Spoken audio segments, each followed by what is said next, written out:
Welcome to the deep dive. Today we're embarking on a truly fascinating intellectual journey. It really is. We're looking to connect two worlds that seem pretty far apart at first glance. The mathematical genius John Nash, you probably know him from A Beautiful Mind, Right. and the very enigmatic origins of Bitcoin. Almost mythical, really. Exactly. So our mission here in this deep dive is to explore this really compelling theory. The idea that John Nash, the Nobel laureate, might actually be the mind behind Satoshi Nakamoto. The pseudonymous creator of Bitcoin. Right. We've been digging through some sources that honestly make a surprisingly strong case. And the aim is to maybe uncover a whole new way for you to understand Bitcoin and its core ideas. It really is like an intellectual investigation, isn't it? Yeah. We're asking, how could the work of this, 20th century giant of mathematics line up so neatly with a 21st century digital revolution? It seems improbable on the surface. It does. But here's what's striking. Whether the theory is, definitively provable or not, just looking at the alignment of the ideas, it's powerful. It gives you this incredible new lens to see Bitcoin's underlying philosophy. A new perspective. Yeah, it forces you to reconsider how these big, groundbreaking ideas develop over time, sometimes decades. Absolutely. Okay, so let's start with the man himself. Who was John Nash, maybe going a bit beyond the Hollywood version? Good place to start. Most people know the name, but his genius, it was much deeper than a film can capture, right? Yeah. A mathematical giant. Specifically, the Nash equilibrium in game theory. Which is foundational. Right. Oh. For anyone maybe not familiar, that's the idea where in a game or situation, no player can do better by just changing their own strategy, assuming everyone else stays the same. Finding that stable point. Exactly. That point where everyone's making their best move, given what the others are doing. And beyond just the raw intellect, what's truly remarkable about Nash is his resilience. I mean, battling schizophrenia for 25 years. Unbelievable. And still making these profound, lasting contributions to economics, to mathematics, winning the Nobel Prize eventually. Yeah. But here's something many people don't realize.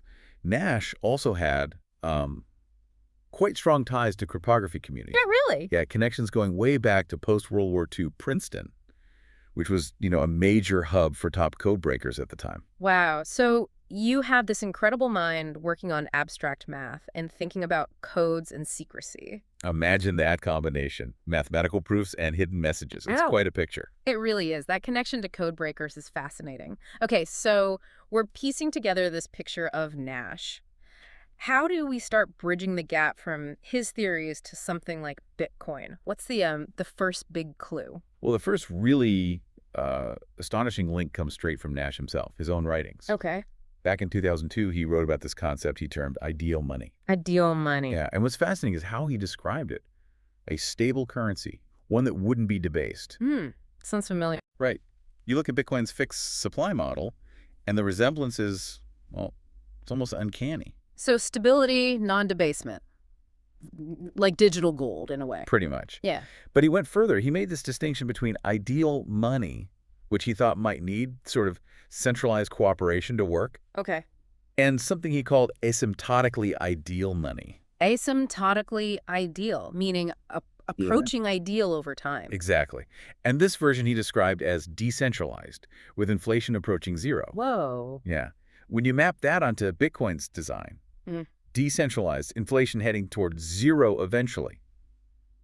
It's not just, it almost reads like a philosophical blueprint. A blueprint, that's a strong word. But couldn't you argue that maybe any stable, decentralized currency would end up looking something like that, just by necessity? That's a fair point. Maybe convergence happens. Yeah, like how unique is Nash's insight here, beyond just generally wanting stable money? I think what sets Nash apart isn't just the goal of stable money, but the mechanism he hinted at.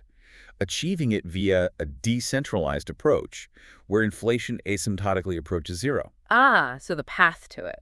Precisely. He wasn't just dreaming of perfect money. He was thinking about the game theoretic conditions needed for it to emerge and survive in a decentralized system without central control. Okay, that makes And sense. that's not just looking back with hindsight. It's a real intellectual parallel, decades before the tech existed. That definitely strengthens the connection. Okay, so we have the economic theory, the ideal money concept, but you mentioned cryptography earlier.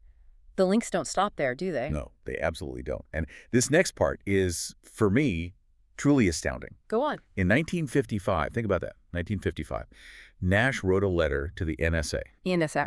And in this letter, he discusses cryptographic trapdoors. Trapdoors. What does that mean in crypto terms? It's essentially a mathematical function that's, easy to compute one way, but incredibly hard, practically impossible to reverse engineer unless you have a secret key. Ah, like a one-way street, mathematically. Exactly. He was, in essence, anticipating the concept of one-way hash functions. Which are fundamental to Bitcoin. Fundamental to Okay. Bitcoin, to modern crypto in general, and this was decades before things like RSA encryption even emerged. Wow. It's like he saw the mathematical foundation needed for secure digital communication way, way ahead of time. Nash battling his illness, right into the NSA in the 50s about concepts that would underpin Bitcoin 50 years later. It's almost cinematic. It really adds another layer, doesn't it? It does. And wasn't there also some rumor, some report about Nash working on a software project later in life? Something mysterious. Yes, apparently he referred to some project he was involved with as the Big Bang. The Big Bang. Okay, that's evocative. Right. You think about Bitcoin's launch, this sudden disruptive appearance, its foundational impact. The name Big Bang certainly resonates. It suggests a vision for something, system changing, world altering. Exactly. Hard not to see a potential connection there, even if it's speculative. Okay, so connecting these threads, the ideal money, the cryptographic foresight, maybe even this Big Bang project. Let's shift focus slightly to Bitcoin itself. There's always this debate. Is it a commodity or is it a security? A crucial debate, yeah. How does Nash's thinking, or maybe this whole Nash-Satoshi theory, inform that discussion? Why does that classification matter so much? Well, the argument, drawing for the sources we looked at, leans heavily towards Bitcoin being fundamentally a commodity, not a security. And why is that distinction so critical? It's vital for regulation, for its long-term place in the financial system.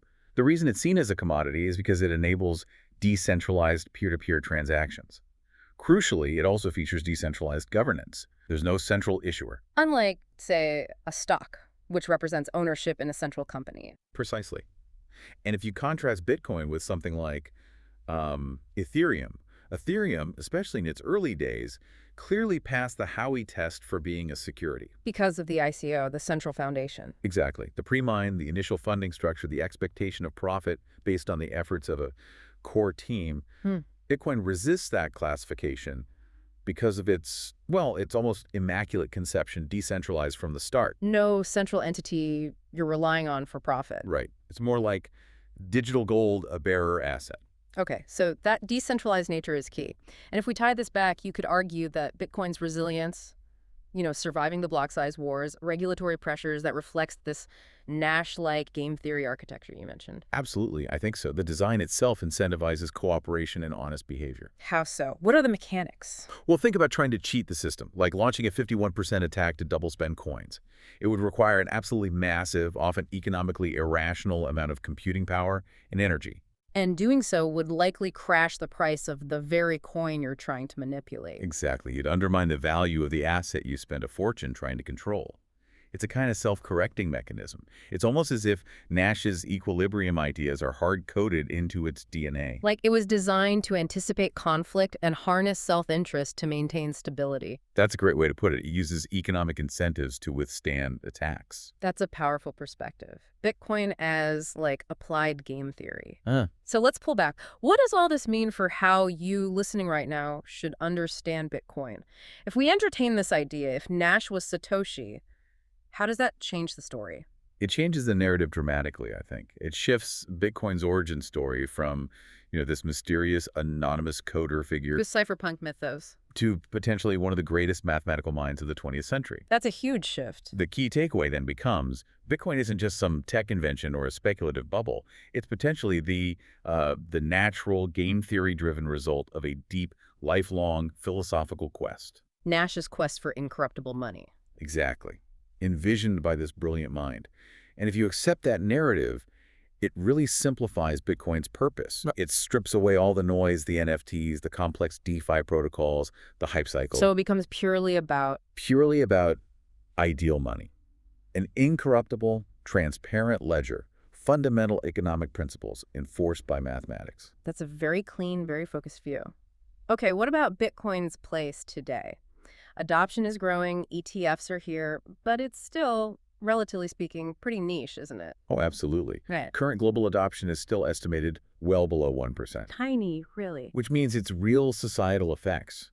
We're only just seeing the very beginnings, the potential long-term impact. Yeah. It could be truly profound, reshaping supply chains, maybe long-term contracts, even global financial stability. It's a long game. A very long game, a slow-motion revolution, perhaps. And for people trying to get their heads around it, especially if you're skeptical, the Goldbug perspective can actually be a useful starting point. How so? Because it starts by highlighting the problems with our current monetary system.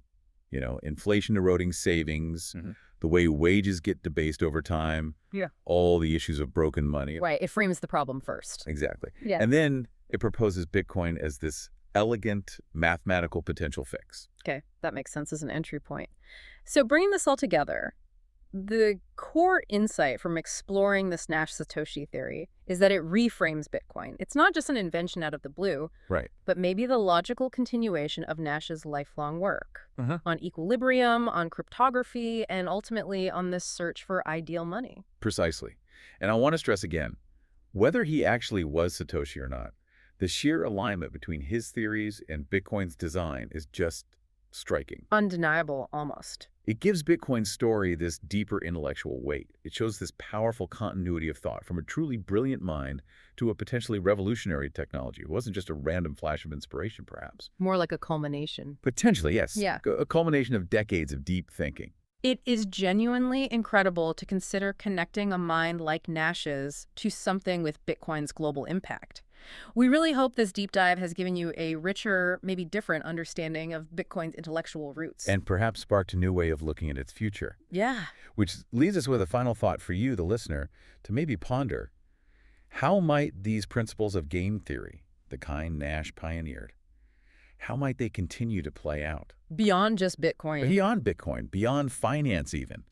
How might they shape the future evolution of all sorts of decentralized systems in ways we probably can't even imagine right now, across many aspects of society? A fascinating question to leave things on. Thank you for joining us on this deep dive. Keep exploring these ideas.